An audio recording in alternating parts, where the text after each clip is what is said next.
बाके बिहारी की कुंज गलियों का नहीं होगा नुकसान। योगी के प्लान ने कर दिया ब्रजवासियों को हैरान। अब तोड़ा तोड़ी के बीच लिया गया ये बड़ा फैसला। बाके बिहारी कॉरिडोर निर्माण का विवाद होगा शांत। होने लगा एक फैसले के बाद योगी का गुणगान। धार्मिक सांस्कृतिक पहचान से नहीं होगा अब समझौता। ब्रजवासियों को योगी ने एक खास तोहफा दिया है। अब धार्मिक और सांस्कृतिक पहचान को नहीं मिटाया जाएगा।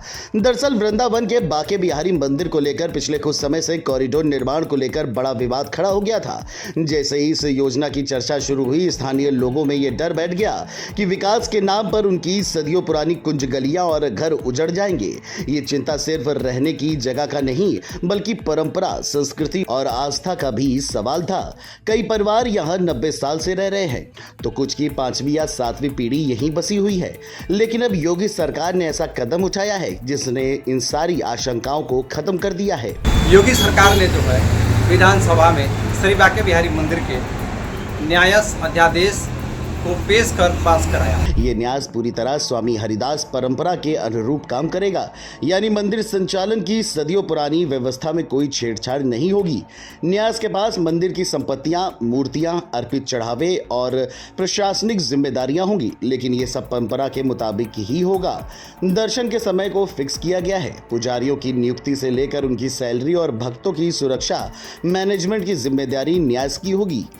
इससे मंदिर में आने वाले श्रद्धालुओं को व्यवस्थित दर्शन मिलेगा और भीड़ प्रबंधन आसान होगा। सबसे अहम बात, कॉरिडोर के नाम पर जो डर फैलाया जा रहा था कि कुंज गलियां खत्म हो जाएंगी, वो अब निराधार साबित हुआ है। सरकार ने स्पष्ट किया है कि किसी भी धार्मिक या सांस्कृतिक पहचान से समझौता नहीं होगा। गलियों का अस्तित्व सुरक्षित रहेगा और विकास इस तरह होगा कि मार्ग सुगम भी बने और ऐतिहासिक स्वरूप भी बचा रहे। स्थानीय लोगों के घर, दुकानें और जीवन शैली प्रभावित नहीं होगी, बल्कि न्यास के माध्यम से इस क्षेत्र का विकास होगा, जिससे मूल स्वरूप और भी संरक्षित होगा। खबरों की माने तो न्यास का मकसद सिर्फ प्रशासनिक नियंत्रण नहीं, बल्कि भक्तों के अनुभव को ग्लोबल स्तर पर ले जाना है। इसके तहत मंदिर और आसपास की सुविधाओं को हाईटेक बनाया जाएगा। यहाँ तक कि बुजुर्गों के लिए अलग मार्ग दर्शन के होंगे। पानी की व्यवस्था, बेहतर प्रसाद वितरण, रसोई घर, भोजनालय, होटल, सराय और प्रदर्शनी स्थल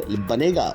इन व्यवस्थाओं से न केवल दर्शन का अनुभव सुखद होगा, बल्कि ब्रजधाम आने वाले लाखों श्रद्धालुओं को हाईटेक सुविधा के साथ धार्मिक आनंद भी मिलेगा। बताया जा रहा है कि मंदिर न्यास में कुल 18 सदस्य होंगे, जिनमें 11 मनोनीत और 7 पदेन सदस्य शामिल होंगे।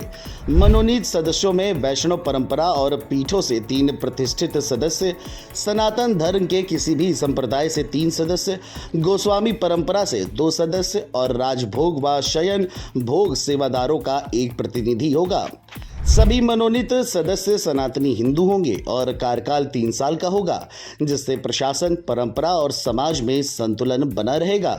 जानकारों की माने तो योगी सरकार का ये निर्णय साफ संदेश देता है कि विकास का मतलब सिर्फ निर्माण और तोड़-फोड़ नहीं, बल्कि संस्कृति की रक्षा करते हुए सुविधा को बढ़ाना है।